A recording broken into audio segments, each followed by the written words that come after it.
ክቡራን ተመልካቾቻችን እንደምንሰነበታችሁ የሳምንታዊው የወቅታዊ ጉዳይ መርሃ ግብራችን ነው። በዛሬው የወቅታዊ ጉዳይ መርሃ ግብራችን እንደተለመደው በቤተክርስቲያናችን ከተከናወኑ አበይት ድርጊቶች መካከል የተወሰነውን መርጠን ቆይታ ምናደርግ ነው የሚሆነው። መርሃ ግብሩን መጋቢ ሚስጥር ሳህሉ አድማሱና እኔም ጌታቸው በቀለ ይዘን ቀርበናል። እንድትከታተሉ እንጋብዛለን።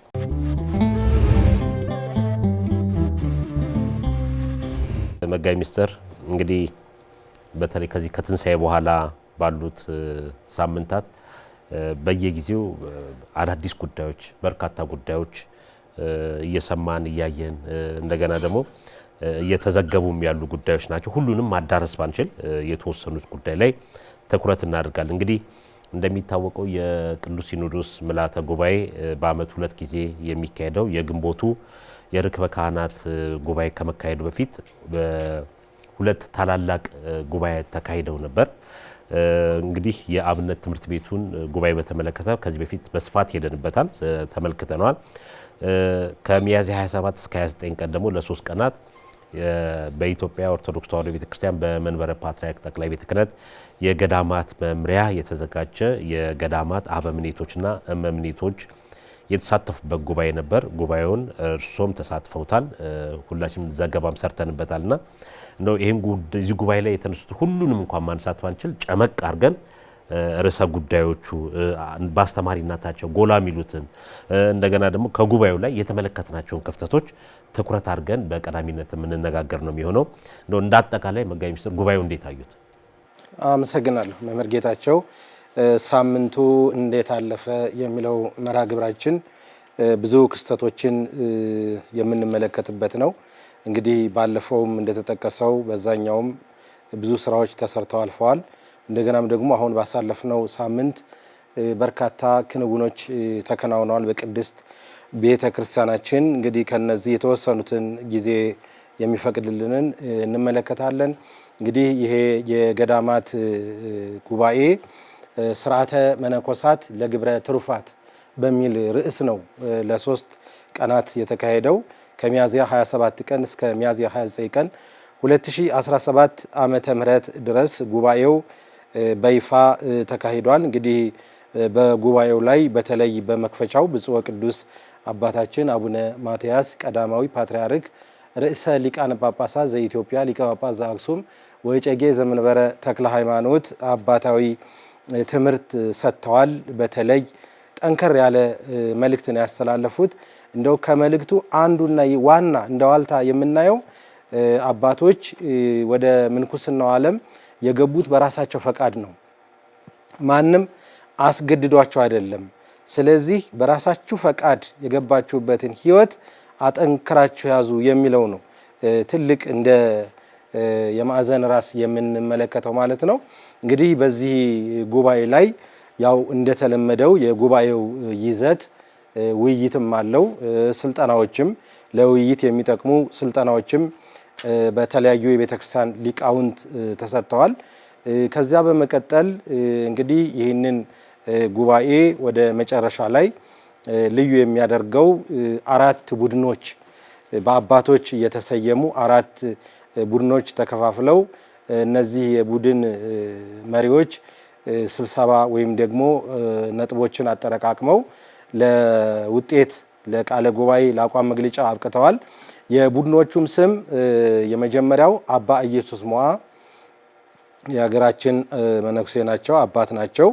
እንደዚሁም ደግሞ አባ እንጦንስ የምንኩስናው አባት፣ አባ ተክለ ሃይማኖት ኢትዮጵያዊ አባታችን፣ አባ መቃርስ አሁንም የምንኩስና በግብጽ ያስፋፉ አባት ናቸው። በእነዚህ በአራቱ አባቶች በአራቱ ቅዱሳን አባቶች የተሰየመ ቡድን ነበረ መጨረሻ ላይ ማለት ነው። እንግዲህ የቡድን ብዙ ውይይት አድርጓል። ውይይቶቹ ነጥቦቹን ተመልሼ ሊመጣባቸው ይችላል። አንተ ትንሽ አብራርተ ማለት ነው። እውነት ነው። እንግዲህ እንደዚህ አይነት ጉባኤያት ሲካሄዱ ከቅዱስ ሲኖዶስ ምልዓተ ጉባኤ ቀደም ብሎ መካሄዱ ያለው ጠቀሜታ ምንድነው? የሚለው ነው ትኩረት ተደርጎ መታየት የሚገባው። እንግዲህ የዛሬ ዓመት በ2016 ዓ.ም ከሰኔ 4 እስከ 6 ነበረ ይህ ጉባኤ ተካሂዶ የነበረው። አሁን ሁለተኛው ጉባኤ ነው። እንደዚህ አይነት ጉባኤዎች ጠቀሜታቸው ምንድነው? ምን ይጠቅማሉ? ለቅዱስ ሲኖዶስ እንደ ግብዓትነትም የሚሰጡት ጉዳይ አለ ወይ?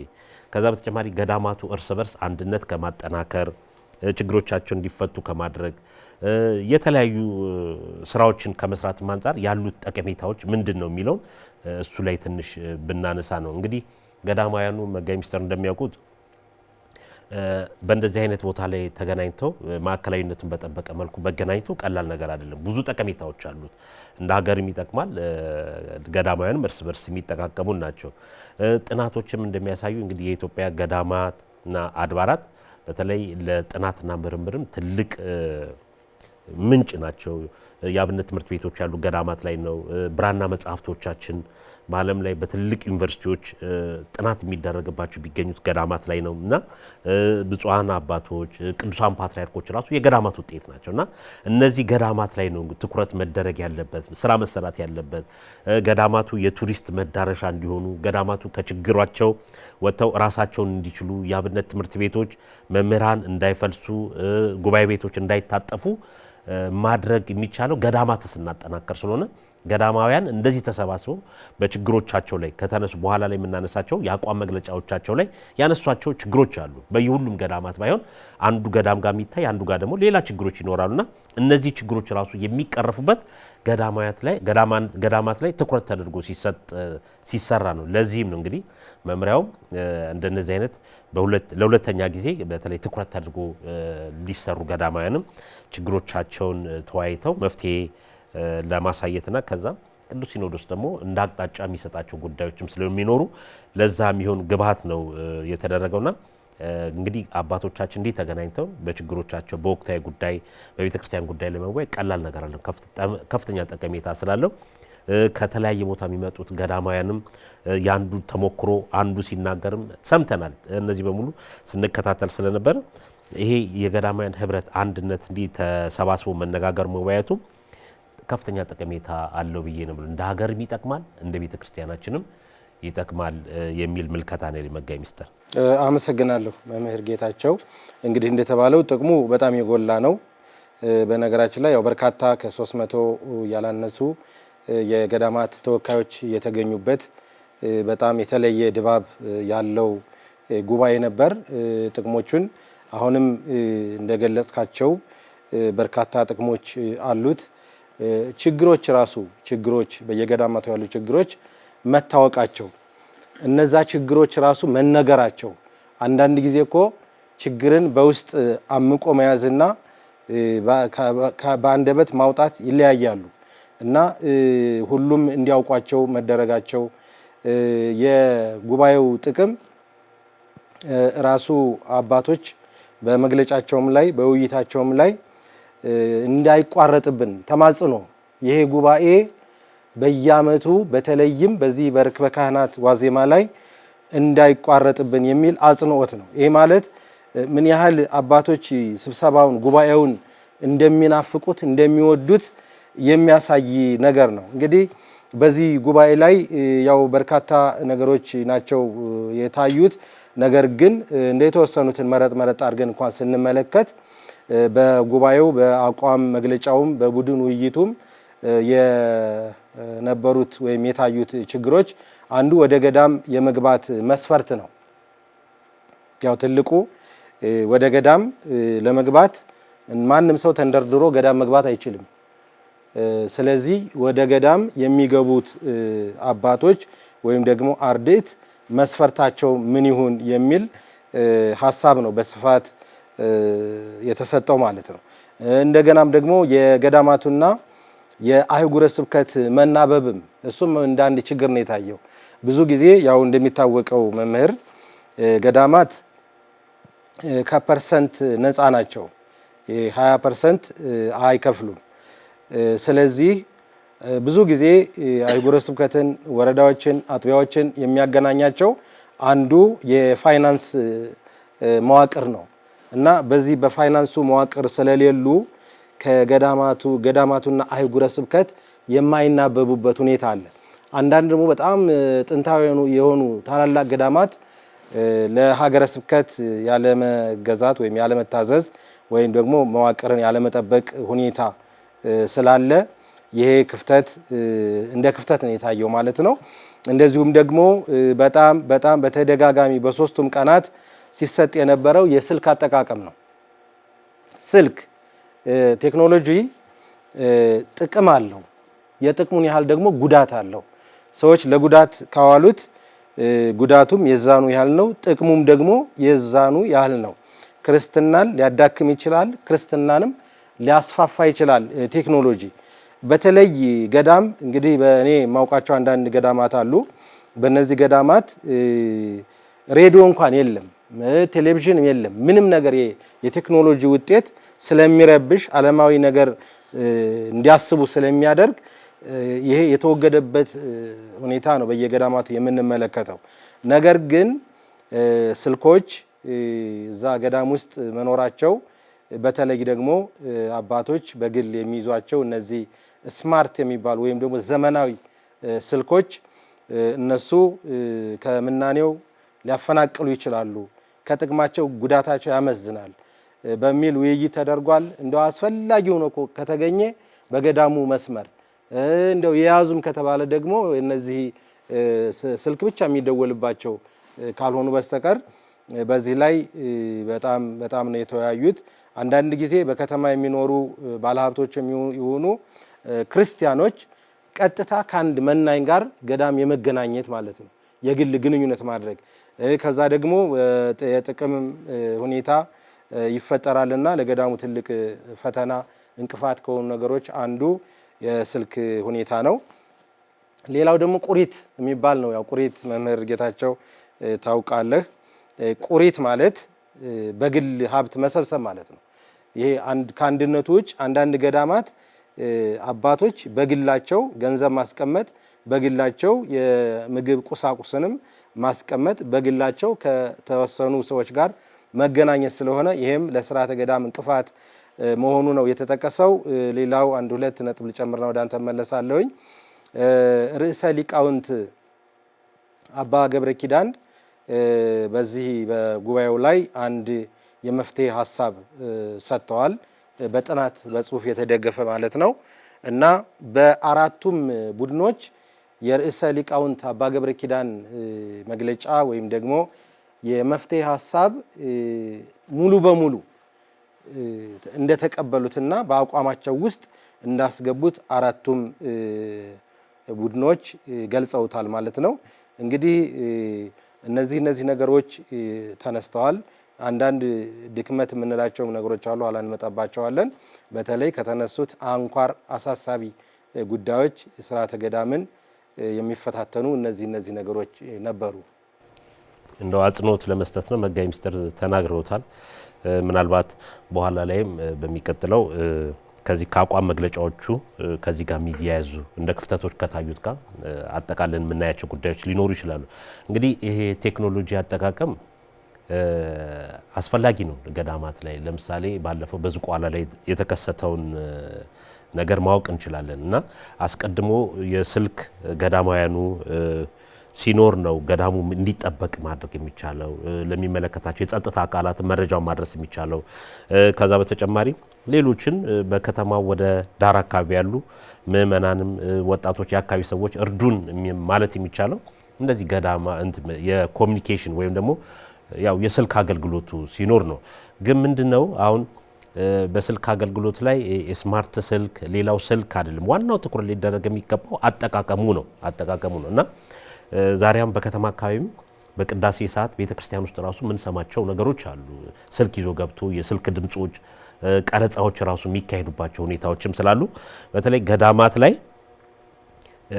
እንደዚህ አይነት ምናልባት ትልልቅ ዘመናዊ ስልኮችም እንኳን ቢኖር ማዕከላዊነትን የጠበቀ የገዳሙ አስተዳደር በሚያውቀው ገዳማ ያሉ አንዳንድ ነገሮች እንደ ዶክመንት ቀርጾ ሊይዙባቸው የሚችሉባቸው ሁኔታዎችም ሊኖሩ ይችላሉና እንደው ስልኩ ገባ ብቻ ሳይሆን አጠቃቀሙ ነው። አጠቃቀሙ ትላልቅ አባቶቻችን ናቸው፣ በጸሎት ያሉ ስለ ሀገር ስለ ቤተ ክርስቲያን ስላል የሚጸልዩ አባቶች ናቸውና በማንኛውም ሰዓት ስልኩን ይዘው ይጠቀማሉ ማለት አይደለም። ግን ስልኩ ለመረጃ መቀባበያ አስፈላጊ ነው። ገዳሙን ለመጠበቅ አንድነቱን ለማጠናከርም አንዱ ገዳም ከሌላው ገዳም ጋር አባቶች ጋር ለመነጋገር የኮሙኒኬሽን የቴሌኮሙኒኬሽን መስመሩ አስፈላጊ ነው። ግን እንደነዚህ አይነት ሌሎችን አባቶችም የጸሎት የሚያውኩ አላስፈላጊ ነገሮች እንዳይኖሩ አጠቃቀሙን ማስተካከል ነውና በተለይ እንደነዚህ አይነት ሁኔታዎች በየገዳማቱ የውስጥ መመሪያዎች ምን መደረግ እንዳለበት መተላለፍና ያንን በዛ ማስተካከል ይገባል። እሱ ብቻ ሳይሆን ብዙ ሰዎችም ወደ ገዳማት አድባራት እኮ ሲሄዱ የሚይዟቸው ስልኮች አሉ። ገዳማውያን አባቶች በጸሎት ላይ ያሉትን የሚረብሹ አላስፈላጊ ነገሮች የምንመለከታቸው ነገሮች አሉ። እየተቀረጹ ይወጣው ሌላ ቦታ የምናውቃቸው ለገበያ ለዩቲዩብ ጥቅም ማግኛ የሚደረጉባቸው አሉ። ገዳማውያኑ ሳያውቁ ይህንን መከላከል ይገባል። ገዳሙ ሳያውቀው ማንኛውም ስልክ ይዞ መግባት እንደማይቻል ይሄ ስልክም ቢገባ ደግሞ ገዳሙ አውቆት መግባት ነው ወደዛ ቦታ ያለው እና በተለይ አባቶቻችን የገዳማውያኑ እዛ የሚይዙት ከመረጃ አንጻር መረጃ ለመቀያየር ነው ዋናው። ሁለተኛ ደግሞ የስልክ አጠቃቀም ነው እንደየቦታውና እንደ ገዳሙ ስርዓት ማስተካከል የሚቻልበት ሁኔታዎችም ሊኖሩ ይገባል። እንደው ከዚሁ ጋር ከዚህ ከስልክ ከቴክኖሎጂ አጠቃቀም ጋር መጋቢ ሚኒስትር በተለይ የገዳማት እዚህ ጉባኤ ላይ በተመለከተ ጉባኤ በተደረገበት የሶስቱ ቀናትም እዚህ ጠቅላይ ቤተ ክህነት አዳራሽ ውስጥም ምንመለከታቸው ነበሩ፣ ቀረጻዎች ነበሩ። ከታወቁ ሚዲያ ውጭም ልክ በስልካቸው እየቀረጹ ቀጥታ የሚያስተላልፉ አየር ላይ የሚያውሉም አሉ። ይሄም መቅረት አለበት። ወደፊት ቤተክርስቲያን የህግ የስርዓት ቤት ናት።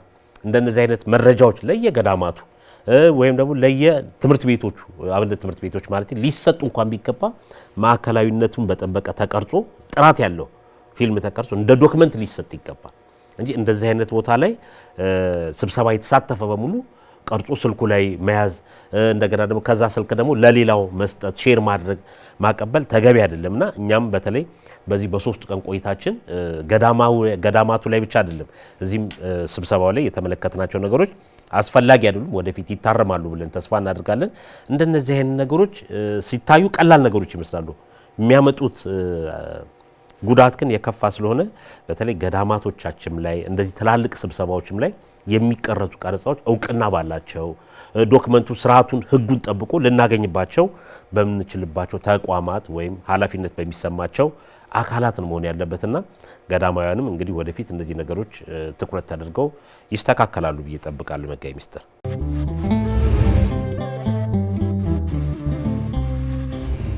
ዛሬ በርከት ያሉ ነጥቦች የምናይበት ወቅት ስለሆነ ጊዜያችንን ለመቆጠብ ያህል እንደው እንደዚሁ ትንሽ እኔም አንዳንድ ክፍተቶችን በመመልከት እዛውም ስለነበርኩኝ አሁን እንደተባለው በተለይ ከቀረጻ ጋር ተያይዞ ቀረጻን በጣም የሚሻሙ ኃይሎች ተስተውለዋል። ብፁዕ አቡነ አብርሃም የጠቅላይ ቤተ ክህነት ዋና ስራ አስኪያጅ የባህር ዳርና የሰሜን ጎጃም አህጉረ ስብከት ሊቀ ጳጳስ መልእክትም ያስተላልፉ ነበረ። እንደው ሚዲያውን የበላይ ሆነው ይመሩ ነበር ማለት ይቻላል። የሚቀረጹ ነገሮች ሲኖሩ ገብተው እንዲቀርጹ እንደገና ደግሞ አስፈላጊ ያልሆኑ ለምሳሌ የውስጥ ውይይቶች በዝግ መወያየት እና ቶሎ ብለው እንደውም ቀጥታ ስርጭት ለመጠቀም የሚሞክሩ ወገኖች ሁሉ ነበሩ፣ ያለ ፈቃድ ማለት ነው። እና ይሄ በጣም አስቸጋሪ ነው። ከዛም ውጭ ተሰብሳቢዎች ራሱ ከተሰብሳቢነት እንትን ወጥተው እንደው እያንዳንዱ የዘገባ እንትን ይመስላል ሁሉም የራሱን የግል ኪስ እንትን ሞባይል ከኪሱ እያወጣ ይቀርጽ ነበር፣ በዛኛውም በዚህኛውም ጉባኤ ማለት ነው። ይሄ ትክክል አይደለም። አንዳንዶቹ በድብቅም ይቀርጻሉ። ይህም ትክክል አይደለም። ሲፈቀድ ብቻ ወጥ የሆነውን ሀሳብ ለምእመናን ጠቃሚ የሆነውን የተደራጀ ሀሳብ ነው እንጂ መተላለፍ ያለበት እንደ የሆነ ነገር ለመምዘዝ ያ የሚደረግ ጥረት ከዚህም ቀደም በስቅለት የተመለከትነው ነው። ስለዚህ አሁን የኢትዮጵያ ኦርቶዶክሳዊት ቤተክርስቲያን በተለይ ዋናው መስሪያ ቤት በዚህ ዙሪያ ጠንከር ያለ መመሪያ ወደፊት ሊሰጥበት የሚገባ ይመስለኛል። እንደተባለው ብዙ ጊዜ ደግሞ በቤተክርስቲያናችን እነዚህ ጥናታዊ ጽሁፎች፣ ስልጠናዎች ሲሰጡ እንደው እንደ ክረምት ጎርፍ እንደ ማዕበል ብቻ እንደው እንትን ማለት አይደለም። እነዚህ ነገሮች በማስታወሻ ቋጥረው እንዲሄዱ ከአንድ ገዳም አንድ አባት ወይም ሁለት አባት ሊሆኑ ይችላሉ የሚመጡት። እዛ ደግሞ በመቶ በሺህ የሚቆጠሩ አባቶች ሊኖሩ ይችላሉ። ስለዚህ ያ ግብአት ወደዛ እንዲወርድ እንደ ማንኛውም በጀት እንደሚያዝለት ለጽሁፍም ለስነ ጽሁፍ ወይም ደግሞ ሺት ለሚባለው ነገር በጀት እየተያዘ የሚሰጡ ትምህርቶች ሁሉ በጽሁፍ ይዘው ቢሄዱ እንደገና እነሱም የከለሱ ይለማመዱታል። ሌሎቹም ደግሞ እንዲያውቁት ይደረጋል። እዛም ደግሞ ለማሰልጠን እንደዚህ ሆኖ ሲዛመት ሲሰራጭ ነው ጥሩ የሚሆነውና እንደ ቢቻል እንኳን ቪዲዮውንም በተቀናጀ ሁኔታ ቢሰጥ ለየገዳማቱ ኤዲት እየተደረገ በጣም ጥቅም አለውና እዚህ ዶክመንት አሰጣጥ ላይ ብዙ ጊዜ ያው እኛ ሽምደዳ ነው የተለመደውና ሽምደዳ ደግሞ ሊጠፋ ይችላል። አባቶቻችን እንደሚናገሩት በቃል ያለ ይረሳል፣ በመጽሐፍ ያለ ይወረሳል ነው። አባቶቻችን በብራናው በተለያየ ጽሁፍ ስላስቀመጡልን ነው ዛሬ ቤተክርስቲያኒቱ በታሪክ እየበለጸገች እያደገች የሄደችው ማለት ነው። እና ይሄም መለመድ አለበት ሲሆን የተለያዩ ህጎች፣ የተለያዩ ደንቦች ለነሱ የሚጠቅሟቸው ነገር ስለዚህ ምንድነው ባልሰሙት እንዴት ይናገራሉ ያለ ሰባኪስ እንዴት ይሰማሉ እንዳለው ቅዱስ ጳውሎስ ምንም ነገር ሳይኖራቸው ይህንን ህግ ፈጽሙ ቢባል ጥሩ ስለማይመጣ እነዚህ የዶክመንት ሁኔታዎች መሰጠት አለባቸው። ወደፊት ግን ሁሉም ነገር ስርዓት ሊኖረው ይገባል። አንዳንድ ስርዓት የማያከብሩ ሰዎች ደግሞ ቅጣትም ሊከተላቸው ይችላል ማለት ነው። ስለዚህ በአጠቃላይ ግን ድባቡን ስንመለከተው በጣም የሚያስደስት በጣም ተወዳጅ የሆነ ጉባኤ ነው። እንደገና ደግሞ በቅዱስ ሲኖዶስ ስብሰባ ዋዜማ መሆኑ ደግሞ ለዚህ ለቅዱስ ሲኖዶስ ስብሰባ ትልቅ ግብአት የሚሰጥ ውበት ያለው ጉባኤ ስለሆነ ወደፊት የበለጠ ተጠናክሮ እንደሚቀጥል ተስፋ እናደርጋለን። እንደው መጋቢ ምስጢር መጨረሻ ላይ አሁን ያነሱት ጉዳይ በጣም ጠቃሚ ጉዳይ አጽንኦት ለመስጠት ያክል ነው። እንግዲህ አሁን በዚህ በዓለማዊ ትልልቅ ተቋማትም ወይም የመንግስት መስሪያ ቤቶች እንደዚህ ጉባኤ በሚካሄዱበት ሰዓት እነዚህ ጥናቶች አስቀድመው ነው ተጠርዘው የሚሰጡት። ተጠርዘው ይሰጣሉ ወይ ደግሞ ከጉባኤ ማብቂያ በኋላም ተሰጥቶ ነው የሚሰጣቸውና የሚሄድ ሰው ባዶ እጁን አይሄድም። እዛ ጉባኤ ላይ ማን ጥናት አቀረበ፣ ርዕሰ ጉዳዩ ምንድነው፣ ዓላማው፣ ግቡ እንደነዚህ አይነት ነገሮች ተጠርዘው ነው የሚሰጡትና እንደነዚህ አይነት ነገሮች ትክክል ነው። ለገዳማውያንም ለአብነት መምህራን በመጡ ጊዜ ተዘጋጅቶ መሰጠት አለበት።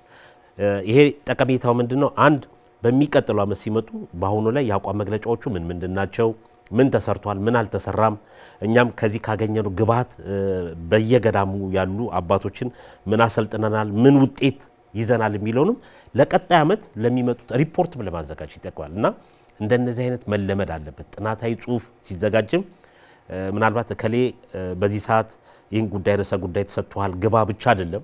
እንደዚህ ልክ ርዕሰ ሊቃውንት አባ ገብረ ኪዳን እንዳቀረቡት የገዳማውያን ተሞክሮ ጥሩ ነው።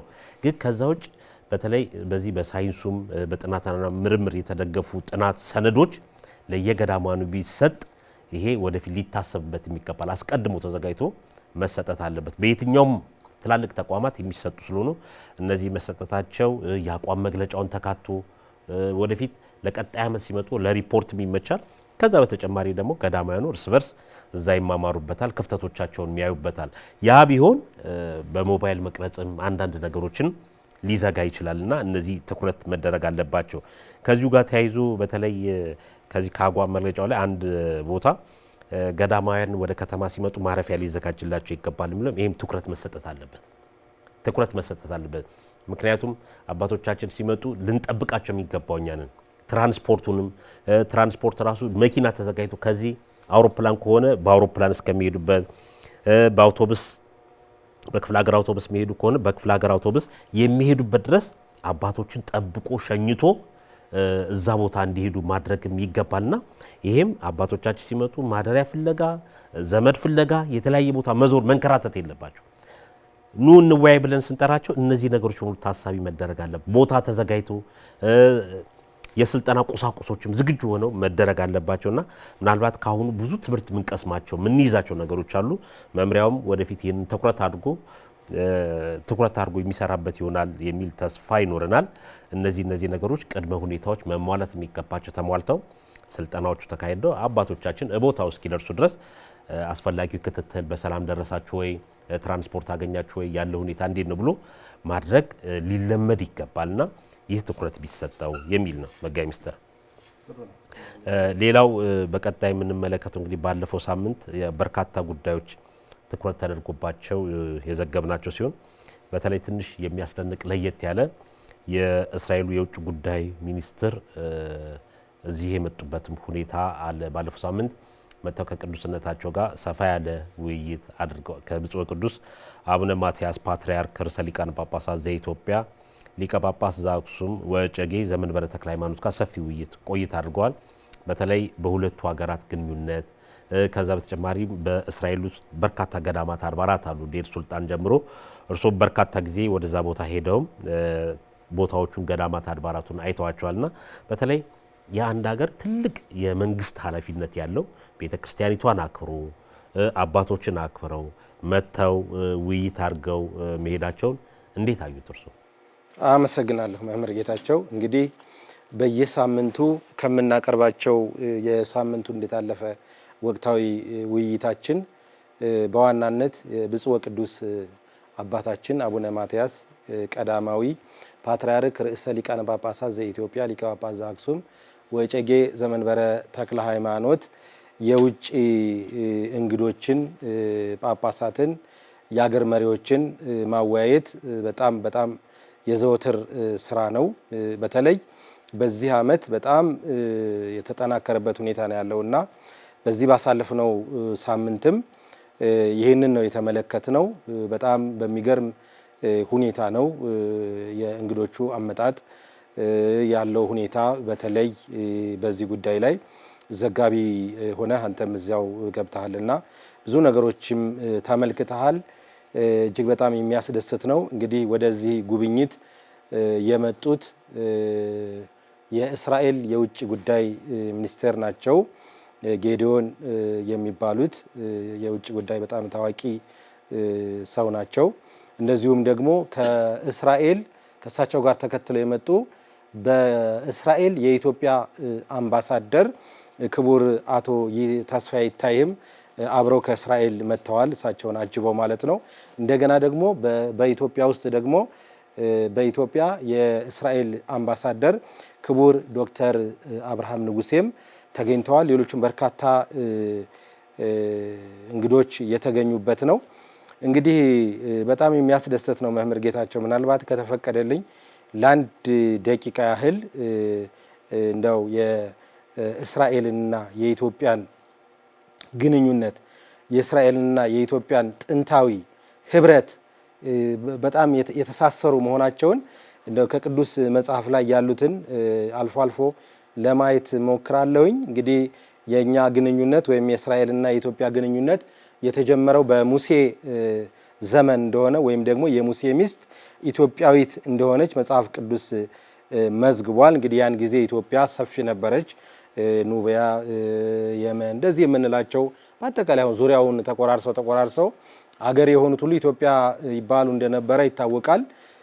ዞሮ ግን የሙሴ ሚስት ኢትዮጵያዊት ናት። እንደዚሁም ደግሞ በንግስት ሳባ የነበረውን ሁኔታ ያው ሁላችንም የምንገነዘበው ነው። እንደገናም ከኢትዮጵያ ቁርባኔን ያመጡልኛል መጽሐፍ ቅዱስ በትንቢተ ሶፎንያስ ምዕራፍ 3 ላይ ከኢትዮጵያ ቁርባኔን ያመጡልኛል እና ቁርባኑን ሁሉ መስዋዕቱን ሁሉ ኢትዮጵያ ወደ እስራኤል ይዛ እንደምትሄድ በመጽሐፍ ቅዱስ የተመዘገበ ነው። በጌታ ልደትም ተሳትፈናል። ሁለቱ ኢትዮጵያውያን እንደሆኑ ያው ይታወቃል። ነገስተ ሳባ ወአረብ ጋዳ ያመጹ፣ ነገስተ ሳባ ማለት ኢትዮጵያ ናት። ስለዚህ በዚያም እንደገና በጃንደረባውም ከዚያም ደግሞ በነገስታቱ ሌላው ቀርቶ አሁን የኢትዮጵያ ነገስታት ሞዓ አንበሳ ዘእምነገደ ይሁዳ ስዩም እግዚአብሔር፣ ይሄ የነ ዳዊት የነ ሰሎሞን የመጠሪያ የማዕረግ ስም ነው። ይህም እንዳለ ወደ ኢትዮጵያ መጥቶ እስከ ንጉሠ ነገስት አጼ ኃይለ ሥላሴ ድረስ የኢትዮጵያ መሪዎች ሲጠሩበት እንደነበረ ከዚህ ጋር ተያይዞ እንግዲህ በኢትዮጵያ ከጥቁሩ ዓለም ማለት ነው በእስራኤል ብቸኛ የቅድስና ታሪክ ያላት ኢትዮጵያ ናት። ለዚሁም ማሳያው 7 ገዳማት በእስራኤል ይገኛሉ ማለት ነው። እነዚህም ገዳማት በጣም ይወዷቸዋል ማለት ነው። ስለዚህ አሁን ደግሞ ያለው በተለይ በአሁኑ ሰዓት እስራኤል ኢትዮጵያ ናት ማለት ይቻላል። ወይም ትንሽቱ ኢትዮጵያ ከ180 ሺህ በላይ የኢትዮጵያ ደም ያለባቸው ወይም ቤተ እስራኤል የምንላቸው አሁን ቤተ ክርስቲያናችንንም የሀገራችንንም ባህል በሀገራችን ያሉ ምግቦች በሌላው ዓለም ወጥ መስራት፣ እንጀራ መጋገር፣ ዳቦ፣ ጠላ፣ ጠጅ እንደዚህ የመሳሰሉ ነገሮች ሁሉ አይታወቁም። በእስራኤል ግን ልክ ኢትዮጵያ ያለህ ነው የሚመስልህና የኢትዮጵያና የእስራኤል ግንኙነት የዚህን ያህል በቃ አንድ ሆነው የሚኖሩ እንትኖች ስለሆኑ በጣም የሚገርም ግንኙነት ነው። እንግዲህ ቅዱስ አባታችንም ይህንን ያብራሩትና ግንኙነታችንን ቅዱስነታቸው በእስራኤል ምድር ወደ 9 ዓመት አገልግለዋል። በእስራኤልን በደንብ ያውቋታል። ከዛ ተነስተው ሰፊ ማብራሪያም እንደሰጡ በተለያዩ ዘገባዎች ተመልክተናልና በተለይ አንተ ቦታው ተገኝተሃል፣ እንደዚሁም ደግሞ እድሉ ገጥሞህ ሚኒስቴሩን አናግራቸዋል እና የነበረውን ሁኔታ ደግሞ ከኔ የተሻለ ምን ሀሳብ እንደተላለፈ ካንተ መረዳት እንችላለን።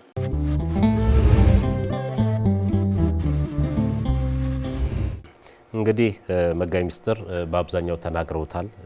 እርስዎ ኢየሩሳሌም ደጋግመው ስለሄዱ ቦታውን የሚያውቃሉ። በተለይ ከዛ ጋር የተያዘ ታሪክ ሲገናኝ ታሪክን ከታሪክ እያስተሳሰሩ ነው የሚናገሩት። እንግዲህ እንደነዚህ አይነት ቅድም እርስዎ የተናገሩት ነው። በተለይ በዚህ ባሳለፍነው ዓመት በርካታ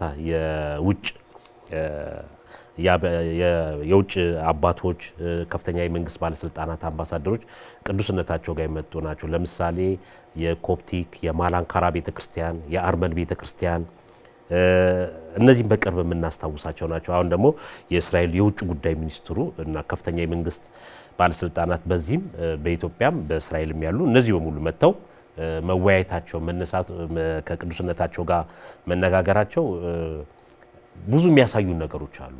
አንድ ሚኒስትሩን መጥተው ማናገራቸው በጣም ደስ ይላል። ቤተክርስቲያኒቷን አክብረው የኢትዮጵያ ቤተክርስቲያን ጥንታዊ ታሪካዊ ቤተክርስቲያን ናት። ቤተክርስቲያኗን እንወዳለን፣ እናከብራለን፣ ከቤተክርስቲያኒቷ ጋር ያለን ግንኙነትም አጠናክረን እንቀጥላለን የሚል ነው ቃለ መጠይቅ ሳደርግላቸው ውጭ ጉዳይ ሚኒስትሩ የተናገሩትና ይህ ነገር የሚያሳይ ምንድነው እንግዲህ በዓለም አቀፍ ደረጃ እስካሁን በዚህ ዓመት ውስጥ የተመለከትናቸው ነገሮች በሙሉ ኦርቶዶክሳውያን አንድ መሆን አለብን፣ አንድ ሆነን ነው መታገል ያለብን፣ አንድ ሆነን ነው አገልግሎታችን ማስፋፋት ቤተክርስቲያን መጠበቅ ያለብን። ምክንያቱም ዛሬም ብዙ ፈታኝ ነገሮች አሉ። ይሄ ግሎባላይዜሽኑ አለ፣ ሴኩላሪዝም አለ፣ የሌሎች የእምነት ተቋማት በውጭ ዓለም የምንመለከታቸው የምንሰማቸው ነገሮች አሉና በዛ ላይ መፈናቀሎች፣ ስደቱ፣ ረሃቡ፣ ችግሩ፣ ጦርነቱ ብዙ ነገሮች አሉ ዓለማችን ምስቅልቅሏን እያወጣት ያሉትና እነዚህ ነገሮች ለመቋቋም መረጃም ለመቀየር አንድ ሆነን መስራት አለብን የሚል ነው። እነዚህ የውጭ አካላት መጥተው ከቅዱስነታቸው ከዚህ ከሚመለከታቸው የቤተ ክርስቲያን አካላት ጋር እየተነጋገሩ ያሉትና ይሄ ትኩረት ሊደረግበት ይገባል። አንድነት ሲባል በውስጥ ብቻ አይደለም። የውስጥ የገዳማት ህብረት የሊቃውንት አባቶቻችን ተሰባስበው በአንድነት መስራቱ እንደ ሀገር የሚጠቅመው ጉዳይ አለ፣ እንደ ቤተ ክርስቲያን የሚጠቅመው ጉዳይ አለ። በዓለም አቀፍ እይታ ደግሞ የኢትዮጵያ ኦርቶዶክስ ቤተ ከግሪክ ኦርቶዶክስ፣ ከራሽያን ኦርቶዶክስ፣ ከኮፕቲክ፣ ከማላንካራ ቤተክርስቲያን ከነዚህ ጋር አብራ መስራት ያለባቸው ጊዜያቶች ናቸውና ብዙዎቹ የሚያነሷቸውም በዚህ በአንድነት ላይ አንድ ሆነን እንስራ፣ ግን ህብረታችን እናጠናክር፣ ግንኙነታችን እናጠናክር የሚል ነገር ነው። ይሄ ሊደገፍ የሚገባ ነው። ስለዚህ ቤተክርስቲያን ከውስጥም አንድነቷ እንደዚህ እያጠናከር ስንሄድ ከውጭም ደግሞ ዓለም አቀፍ ገጽታ ላይ የቤተክርስቲያኒቷ በየትኛውም ዓለም የምትታወቅ የምትከበር ናትና ብዙዎቹም መተው አንድነታችን አጠናክረን እንስራ የሚል ነው። ይህ ነገር ቅዱስ ሲኖዶስም ትኩረት ሰጥቶ መንበረ ፓትርያርክ ጠቅላይ ቤተ ክህነትም ትኩረት ሰጥቶ እየተከታተሉ በዓለም አቀፍ ገጽታ ላይ የኢትዮጵያ ቤተክርስቲያን አሁን ካለው አገልግሎቷ ሰፋ ብሎ በእንግሊዘኛም በተለያዩ ቋንቋዎችም ትምህርተ ወንጌሏን ገዳማት አድባራቷን እያስተዋወቀች የምትሄድበትን እድል ሊፈጥርልን የሚችሉ ግንኙነቶች ናቸው። እነዚህን አጠናክረን መሄድ አለብን። ብዙ ጊዜ እኛ ትኩረት የምናደርገው በውስጥ በሀገራዊ ጉዳይ ብቻ ነው። ከዛ ወጣ ብለን በዓለም አቀፍ ጉዳይ በየአህጉረ ስብከቱ ምናልባት በየሀገረ ስብከቱ እንቅስቃሴዎች ይኖራሉ። በውጭ ዓለም ግን ማዕከላዊነቱን በጠበቀ ጠቅላይ ቤተ ክህነት በሚያውቀው ቅዱስ ሲኖዶስ በሚያውቀው ግንኙነታችን አጠናክረን በውጭ ዓለም በሙሉ የቤተ ክርስቲያን አገልግሎት በሁሉም ቋንቋ እንዲሰፋ ማድረግ ትኩረት ሊሰጠው የሚገባ ነው። እነዚህ እንግዶችም እየመጡ ትኩረታቸው እዚህ ላይ ስለሆነ ይህንን አጠናክሮ መቀጠል ያለበት ይመስለኛል። መጋቢ ሚኒስትር እውነት ነው። አንድ ነገር ልንጨምርና ወደሚቀጥለው ልንሄድ እንችላለን። እንግዲህ ብፁዕ ወቅዱስ አባታችንና ክቡር የእስራኤል የውጭ ጉዳይ ሚኒስትር ከተወያዩባቸው ነጥቦች አንዱ ደር ሱልጣን ነው። መቼም ደር ሱልጣንን ሳናስታውስ ማለፍ ስለሌለብን ማለት ነው። ደር ሱልጣን እንደሚታወቀው በጣም የጥንት ይዞታችን ነው። በንጉስ ሰሎሞን ለንግስተ ሳባ የሰጣት ቦታ ነው። ንግስተ ሳባ እዛ ስትሄድ ለሰራዊት መስፈሪያ፣ ለድንኳን መትከያ፣ ለግመሎች ማሰሪያ ይሁንሽ ብሎ የሰጣት ቦታ ነው። ነገር ግን በአሁኑ ሰዓትም ብዙ ክርክር ያለበት ስለሆነ ብዙ ነገሮች በዚያ ላይ ያልተመቻቹ ነገሮች አሉና እነዚህ ነገሮች ሁሉ ወደፊት መፍትሄ እንደሚያገኙ በደር ሱልጣን ገዳማችንም ላይ ልዩ ውይይት አድርገዋል። በጣም ይወዱታል እስራኤላውያን ይህንን ገዳም። የሚወዱትም ችግር ሲፈጠር ገና ችግሩ ከመፈጠሩ በፊት በሴኩሪቲ ካሜራ ተመልክተው ከመቅጽበት መጥተው ችግሮችን ፈተው ይሄዳሉ። በተለይ በበዓላት ቀን ደግሞ የስቅለት፣ የትንሣኤ በርካታ ሕዝብ እዛ ያድራል። ያን ጊዜም በጣም የሚገርመው እንግዲህ ፈረንጆች ወይም ነጮች ብዙ ጊዜ መቆም ይከብዳቸዋል። ይሄ የተሰጠው ለኢትዮጵያውያን ነው፣ 24 ሰዓት እንደ ብረት መቆም እና በዛ ሰዓት ፖሊሶች ከማታ ጀምሮ እስከ ጠዋት ድረስ ሲጠብቁ ያድራሉ ያን ገዳም። እንግዲህ ደር ሱልጣን በአሁኑ ሰዓት የጎልጎታ ጉልላት ነው። ልክ አሁን አንድ ቤተ ክርስቲያን በርካታ ጉልላቶች እንዳሉት ሁሉ የጎልጎታ ጉልላት ሁለት ነው። አንዱ ዋናው የኢየሱስ ክርስቶስ ተቀብሮበት የነበረው ጉልላት ሲሆን እንደገና ደግሞ ጎኑ ላይ ደግሞ ይቺ የምናያት የኛ ጉልላት ክቧ የኢትዮጵያ ኦርቶዶክስ ተዋሕዶ ቤተክርስቲያን ደር ሱልጣን ማለት እንግዲህ ዋና ሃይከናችን የገዳማቶቻችን ልብም ራስም የሆነች ቦታ ናት እና እሷ እየተጠበቀች ነው። ግብጾች ብዙውን ወስደውታል፣ አርመኖችም ወስደውታል፣ ግሪኮችም የተወሰነ ወስደዋል። ግብጾች ደግሞ አልጠግብም ብለው አሁን አጠቃላይ ኢትዮጵያን ታሪክ አልባ ይዞታ አልባ ለማድረግ በየጊዜው እውከት እየፈጠሩ ስለሆነ በዚህ ዙሪያ ያው መብታችን እንደሚከበር ያው ይታወቃል። አንዳንድ ችግር ሲፈጥሩ ወዳውኑ ነው የሚቀጧቸው። በአንድ ወቅት ተመልክተናል።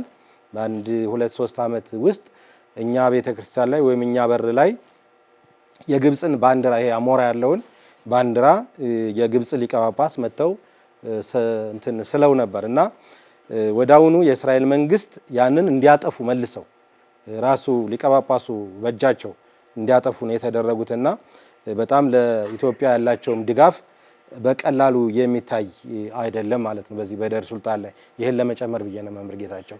እንግዲህ ወደፊት ደር ሱልጣንም የተመለከተ እነሱ ከተነጋገሩት ያላነሳናቸው በተለያዩ ዘገባዎች የምናገኛቸው በደንብ ያላነሳናቸው ጉዳዮች ይኖራል። ወደፊት ርዕሰ ጉዳይ ይዘን በሱ ላይም እንደዚሁ ጥልቅ ውይይት የምናደርገን የሚሆነው። ወደ ማጠቃላይ ከመሄዳችን በፊት ባለሳለፍነው ሳምንት እንግዲህ ብፁዕ አቡነ አብርሃም በመንበረ ፓትርያርክ ጠቅላይ ቤተ ክህነት ዋና ስራ አስኪያጅ የባህር ዳርና የሰሜን ጎጃም አህጉረ ስብከት ሊቀ ጳጳስም የመጨረሻ የስራ ዘመናቸው አካባቢ ማለት ነው በአስጀምሯቸው የነበሩ እሳቸው እየተሰሩ ያሉ የልማት ስራዎችን በተመለከተ ጉብኝት አድርገው ነበርና በዛ ጉብኝት ላይ ደግሞ እርስዎ ኖት እንዲዘግቡም ተመድበው የነበረው እንደው ጠቅላላ አድርገው ምን ይመስላል? አመሰግናለሁ መምህር ጌታቸው። እንግዲህ ይህን ጉብኝት ያው መረጃ ለመስጠት ያህል ነው። በዜናም አቅርበናል። መረጃ ለመስጠት ያው ከተከናወኑ ግዙፍ ስራዎች መካከል አንዱ ስለሆነ ብፁዕ አቡነ አብርሃም የጠቅላይ ቤተ ክህነት ዋና ስራ አስኪያጅ የባህር ዳርና የሰሜን ጎጃም አህጉረ ስብከት ሊቀ ጳጳስ ከጠቅላይ ቤተ ክህነት የመምሪያ ኃላፊዎች ጋር በመሆን ሚያዝያ 30 ቀን 2017 ዓመተ ምህረት በዚህ በአዲስ አበባ በፒያሳና በተለምዶ ቄራ እየተባለ በሚጠራው አካባቢ ቤተክርስቲያናችን የምታስገነባቸውን በርካታ ህንፃዎችን ለግማሽ ቀናት የቆየ ጉብኝት አከናውነዋል። እንግዲህ የጉብኝታቸው መጀመሪያ ፒያሳ ላይ ነው። ፒያሳ ላይ እንደምታስታውሰው ከዚህ ቀደም መሰረት ድንጋይ ሲጣል በዚሁ ዓመት ነው እንግዲህ 10 ወር 9 ወር ባልሞላ ነው። በዚህ በወቅታዊ ውይይታችንም በዜናም አብስረን ነበረ። የአዲስ አበባ ማዘጋጃ ቤት ወይም የአዲስ አበባ አስተዳደር በዛ አካባቢ የኦርቶዶክስ ቤተክርስቲያንን ይዞታዎች በተለይ አብዛኞቹ የጭቃ ቤቶች እንደ መለስተኛ ህንጻም ጭምር ለልማት ተነስተዋል። ስለዚህ ያንን ምክንያት ታሳቢ በማድረግ ቤተክርስቲያኒቱን ለመካስ ቁልፍ ቦታ ላይ አንድ ህንጻ መንግስት ወይም የከተማ አስተዳደሩ በራሱ ወጪ ሰርቶ ለማስረከብ ቃል ገብቶ ነበር። የመሰረት ድንጋይም ብፁዕ ወቅዱስ አባታችን በተገኙበት ክብርት ከንቲባ በተገኙበት የመሰረት ድንጋይ እንደተጣለ ተመልክተናል። አሁን ደግሞ ሄደን ስንመለከተው ተጠናቆ ነው ያየነው። እውነቱን ለመናገር ይህንን የሚመሩ ኮንትራክተሮች የስራውን ጥራት የሚከታተሉ በዛ ላይ እንደገለጹልን እንግዲህ በሚያዝያ 30 ነው ነው በ3 ቀን ውስጥ አሁን የሚቀረን ስራ የ3 ቀን ብቻ ነው ብለው ነው ሪፖርት ያደረጉት። ይሄ ማለት በቃ አጠቃላይ 100% የተጠናቀቀ እንደ እግዚአብሔር ቸርነት እንደ እግዚአብሔር ፈቃድ በቅዱስ ሲኖዶስ ምልዓተ ጉባኤ የሚመረቅ ቅድስት ቤተክርስቲያናችን ቁልፍ ካርታና ፕላን የምትረከብበት ወቅት አጭር ወይም በጣት የሚቆጠሩ ናቸው ብለን ነው የምንጠብቀው። ከዚያው ጎን ደግሞ እንደዚሁ ቤተክርስቲያናችን የምታሳንጸው ህንጻ አለ። ያ ገና ድልድል የተደለደለ ነው መሬቱ በዛ ሁኔታ ነው። ሶስተኛ ደግሞ እንደዚሁ ከአምፒር አለፍ ብለን ከ2000 ካሬ ሜትር በላይ ወደ 2400 ካሬ ሜትር አጥራለች ቤተክርስቲያናችን። ያም እየተደለደለ ነው እንግዲህ የሚጀመር ህንጻ ነው ማለት ነው። ከዚያ በኋላ እንግዲህ ለአራተኛ ዙር ወደ ቄራ ነው ጉብኝቱ የተደረገው። ቄራ ላይ 2 ህንጻዎች ረጃጅም ህንጻዎች አሉ። እንደገናም ደግሞ ከመሬት ያልወጡ እንደዚሁ የተደለደሉ ያሉ ደግሞ 2 አሉ። እዛ አካባቢ ወደ 4 ተመልክተናል። እነዚህ 2ቱ ህንጻዎች ቁመታቸው ሲታዩ ረጃጅሞች ናቸው።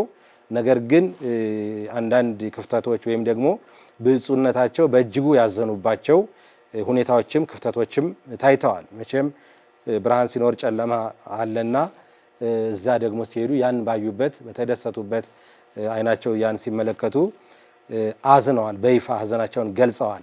ለምንድን ነው ያዘኑት? እነዚህ ህንጻዎች በአሁኑ ሰዓት ሊመረቁ የሚገባቸው አይደለም። በአሁኑ ሰዓት ባለፈው ዘመን ሊመረቁ የሚገባቸው የ3 ሊቃነ ጳጳሳት ወይም ጠቅላይ ስራ አስኪያጆችን ዘመን የጨረሱ ህንጻዎች ናቸው። እንግዲህ የገንዘብ ችግር የለም። ብዙ ጊዜ ህንጻ የሚጓተተው የገንዘብ የፋይናንስ እጥረት ሲኖር ነው እና ለረጅም ጊዜ የመጓተት ሁኔታ ነው የታየው እና እነዚህ ህንጻዎች እዚህ ደረጃ ላይ እንግዲህ ከ10 ዓመት ያላነሰ ነው። ይሄኛው ህንጻ በአንድ ዓመት ባልሞላ ሲያልቅ እነሱ ደግሞ በ10 ዓመት ውስጥ ባለመጠናቀቃቸው ብፁዕነታቸው ቅሬታቸውን ገልጸዋል። ከዚያ በኋላ የመጨረሻው ጉብኝት የተደረገው በዚህ በመንበረ ፓትርያርክ ጠቅላይ ቤተ ክህነት ግቢ የሚሰራው ታሪካዊ ዘመናዊ ሁለገብ ህንጻ ነው። ይሄ ህንጻ በእርግጥ አሁን እሱም ለምርቃት አልደረሰም። ነገር ግን ስራዎቹ በጣም የሚያስደስቱ ስራዎች ናቸው። ብፁዕ አባታችን ከመምሪያ ኃላፊዎች ጋር እየተዘዋወሩ ወደ ታች ወደ ግራውንድም በመውረድ ወደ ላይም በመውጣት የሚሰሩ ስራዎችን የቅዱስ ሲኖዶስ መሰብሰቢያ፣ የአጠቃላይ የሀገር አቀፍ ጉባኤ መሰብሰቢያ፣ ሌሎችም የሚዲያ ስራዎች ሁሉ ስቱዲዮ ሳይቀር በአጠቃላይ ቤተክርስቲያናችን የምትፈልገው መርሃ ግብሮች ሁሉ የሚከናወኑበት ሁለገብ ህንጻ ነው። ያንን ጎብኝተው የጉብኝታቸው ማጠቃለያ አድርገውታል ማለት ነው። እንግዲህ ይህንን ተመልክተናል።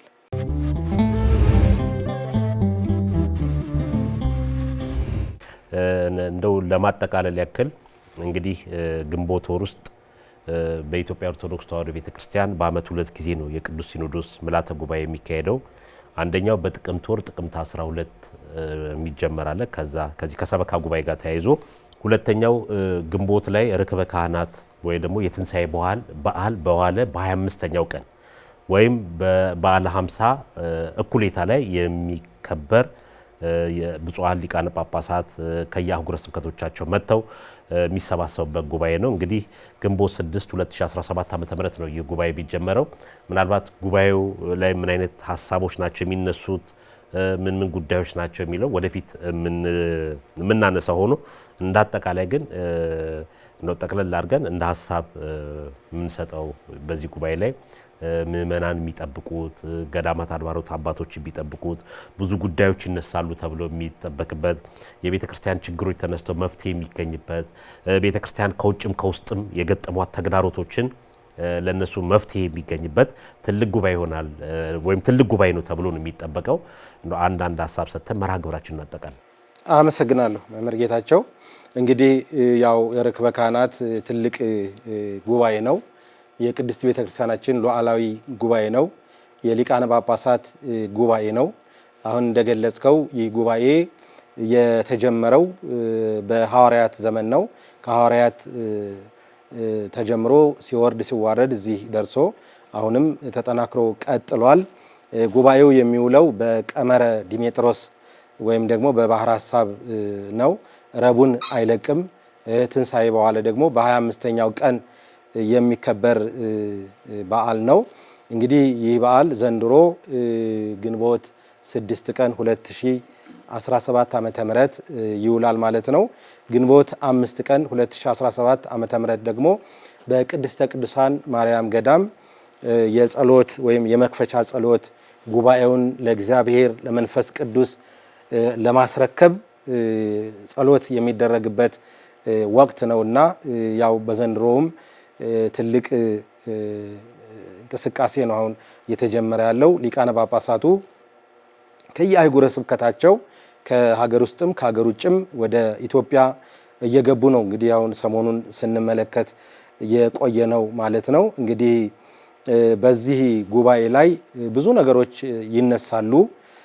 በተለይ በዚህ በሕገ ቤተክርስቲያን ብለን አሁን የምንጠራው የቅድስት ቤተክርስቲያናችን ሕገ ቤተክርስቲያን ይሄ ነው እና በዚህ አንቀጽ ላይ የተደነገጉ ብዙ ውሳኔዎች አሉ። አሁን የሚታዩበት ወቅት ነው። በሕገ ቤተክርስቲያን አንቀጽ 24 ከንዑስ ቁጥር 1 ጀምሮ ስንመለከት የቅዱስ ሲኖዶስ ዋና ጸሐፊ ምርጫ እና የስራ ዘመን የሚል አንቀጽ አለ። እንደ ቤተክርስቲያናችን እንደ ሕገ ቤተክርስቲያን የቅዱስ ሲኖዶስ ዋና ጸሐፊ የ3 ዓመት የስራ ዘመን አላቸው። በዛ መሰረት የምርጫው ሁኔታ ነው የሚካሄደው ማለት ነው። በዚህ ላይ ተደንግጓል። አስመራጭ ራሱ ከ5 ያልበለጡ ከ3 ያላነሱ አባቶች አስመራጮች ራሱ እንደሚሰየሙ በሕገ ቤተክርስቲያን የተቀመጠ እንትን ነው ድንጋጌ ነው። በዚህ መሰረት ቅድስት ቤተክርስቲያናችን ቀደም ሲል የተሰየሙት ወይም የተሾሙት የቅዱስ ሲኖዶስ ዋና ጸሐፊ አሁን ደግሞ አዲስ የሚመረጥበት ዘመን ነው። በዚህ ሕግ መሰረት ማለት ነው። ተራ ቁጥር 3 ላይ አንቀጽ 25 ተራ ቁጥር አንቀጽ 24 ተራ ቁጥር 4 ላይ የዋና ጸሐፊው የአገልግሎት ዘመን የ3 ዓመት ሲሆን አስፈላጊ ሆኖ ሲገኝ ለአንድ የምርጫ ዘመን ብቻ እንደገና ሊመረጥ ይችላል ይላል። ዞሮ ዞሮ ይሄ የሚከናወንበት ወቅት ነው። እንግዲህ ትልቅ ጉባኤ ነው የምንለው ከዚህም ተነስተን ነው ማለት ነው። እንደዚሁም ደግሞ ሕገ ቤተክርስቲያን አንቀጽ 46 ጀምሮ ስንመለከት የመንበረ ፓትርያርክ ጠቅላይ ቤተ ክህነት ጽሕፈት ቤት ጠቅላይ ዋና ስራ አስኪያጅ ምርጫና የስራ ዘመን ይላል። እንደዚሁም የጠቅላይ ቤተ ክህነት ዋና ስራ አስኪያጅ የስልጣን ዘመን 3 ዓመት ነው ይላል። ይሄ 3 ዓመት እንግዲህ አሁን በርክበ ካህናት የሚጠናቀቅ ሆኖ ነው የምንመለከተው። በአጠቃላይ ሕጉ እንደ ዋና ጸሐፊው አስፈላጊ ሆኖ ከተገኘ እንደገና እንዲያገለግል ሊመረጥ ይችላል የሚልም ቃል አለ። ስለዚህ በዚህ ሕገ ቤተክርስቲያን መሰረት ቅድስት ቤተክርስቲያናችን እነዚህን ሁለት ታላላቅ የስራ ኃላፊዎች የምትሰይምበት ወቅት ስለሆነ ነገሩን በጣም ተለቅ ያደርገዋል ማለት ነው። እንግዲህ በዚህ ጉባኤ ላይ ደግሞ መምህር ያው አሁን ቅድምም ባለፈውም ስንወያይ የከረም ነው የሊቃውንቱ የኒቂያ ጉባኤ የመነኮሳት ጉባኤ እነዚህ ውሳኔዎች ሁሉ እንደ ዕቅበተ እምነት የመሳሰሉ ድንጋጌዎች ወይም ደግሞ የቀረቡ ምክረ ሀሳቦች ተቀባይነት የሚያገኙበት እንደገና እውቅና የሚያገኙበት ስለሆነ የዚህ አሁኑን የቅዱስ ሲኖዶስ ጉባኤ በዚህ ሁኔታ በጣም ከፍ ወይም ደግሞ ልዩ አድርገን የምንመለከተው ነው ማለት ነው። አዎ እንግዲህ ወደፊት ጉዳይ ሲኖዶሱ እየተሰበሰበ በየዕለቱ ከሚወጡ ሪፖርቶች የምንዘግባቸዋለን። ከዛ በተጨማሪ ደግሞ መጨረሻ ላይም የመክፈቻ ፕሮግራሞች ላይ የሚነሱ ርዕሰ ጉዳዮችን ይዘን በቀጣይ መርሃ ግብር ይዘን የምንቀርብ ነው የሚሆነው። ለዛሬው እንግዲህ ከዚህ ሲኖዶስ ከዚህ ጉባኤ ከሚሰጡ ሀሳቦች እንደገና ምእመናንም ብዙ የሚጠብቋቸው ጉዳዮች አሉ።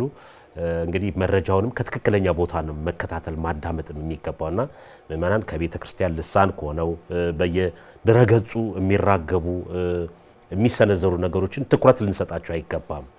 የቤተ ክርስቲያን አባቶች የሚያስተላልፉት መልእክት ከዛ በተጨማሪ የኛ ቴሌቪዥን ጣቢያም እዚህ ላይ ትኩረት አድርጎ የሚሰራቸው የየዕለት ውሎ ዘገባዎችም የምናስተላልፈው ስለሆነ በተለይ አሁንም በማህበራዊ ድረገጽ የሚለቀቁ የሚነዙ ተጽፈውም የሚሰራጩትን ብቻ ትኩረት ማድረግና እነሱን ተከታትሎ ምእመናን መረበሽ የለባቸውም። ትክክለኛው መረጃ ከትክክለኛ ቦታ ማግኘት ነው ያለባቸውና እንግዲህ ስብሰባው ከተጀመረ በኋላ እየተከታተል የምናቀርበው ነው የሚሆነው። እውነት ነው። አንድ ነጥብ ልጨምርና ጉባኤያችንን እንዘጋለን መምህር።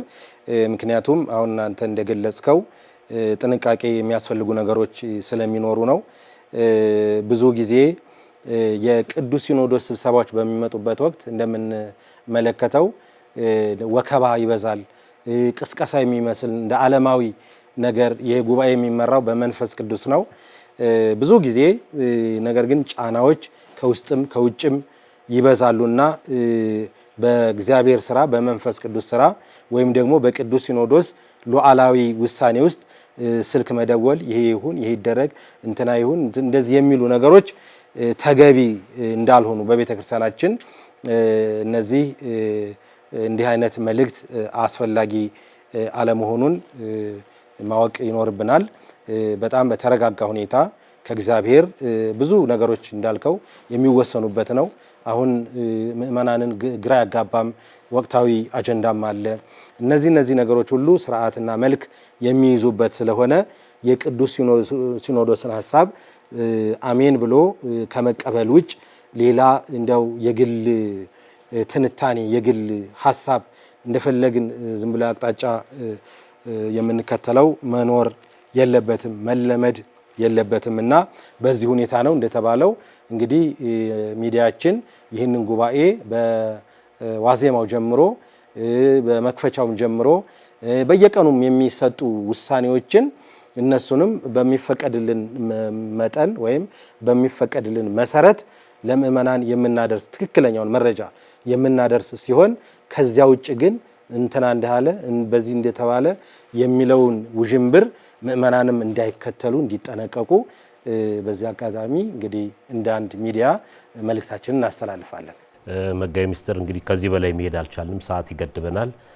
መርሃ ግብራችን በዚሁ ለማጠናቀቅ ግድ ይለናል። እርሶም ለሰጡን አስተያየት እናመሰግናለን። ክቡራን ተመልካቾቻችን የዛሬ ወቅታዊ ጉዳይ መርሃ ግብራችን የተከታተላችሁትን ይመስል ነበር። ይህ መርሃ ግብር ይዘን የቀረብነው መጋቢ ምስጢር ሳህሉ አድማሱ እኔም ጌታቸው በቀለ ከመላው የስቱዲዮ ባለሙያዎቻችን ጋር ነበር። እኛ በዚሁ እንሰናበታለን። ቀሪውን የኢትዮጵያ ኦርቶዶክስ ተዋሕዶ ቤተክርስቲያን መገናኛ ብዙሃን መርሃ ግብር እንድትከታተሉ እየጋበዝን እኛ በዚሁ እንሰናበታለን። ሰላሙን